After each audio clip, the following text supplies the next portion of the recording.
বিষ্ণুই বললেন, কেউ যদি প্রতিদিন 5 ওয়াক্ত নামাজের আগে যে ওযু করে, ওযুর পরে কেউ যদি পড়ে আশহাদু আল্লা ইলাহা ইল্লাল্লাহ ওয়া আশহাদু আন্না মুহাম্মাদান আবদুল্লাহি ওয়া রাসূলুহু, প্রত্যেক ওযুর পরে যেই ব্যক্তি এই দোয়াটা পড়বে, ওই ব্যক্তির জন্য রব্বুল আলামিন কিয়ামতের দিন জান্নাতের 8টা দরজা খুলে দিবে।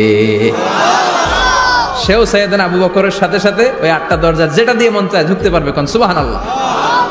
বিষ্ণুই বললেন, ইন্নালিল জান্নাতি সামানিয়াতু আবাব, জান্নাতের ভেতরে দরজা হলো 8টা। মিনহা বাবুন ইউসাম্মা আর-রায়্যান, 8টা দরজার মধ্যে স্পেশাল একটা দরজা আছে, দরজাটার নাম হলো রায়্যান।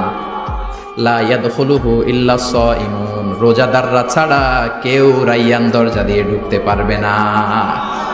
যারা রোজা রেখেছেন তাদের জন্য এন্ট্রি দেয়া হবে এই দরজা দিয়ে ঢুকার। আবার বিষ্ণুই বললেন, মান দাখালাহু লাম ইয়াজমা আবাদা, একবার রায়্যান দরজা দিয়ে ঢুকার সুযোগ যে পেয়ে যাবে চিরকালের জন্য তার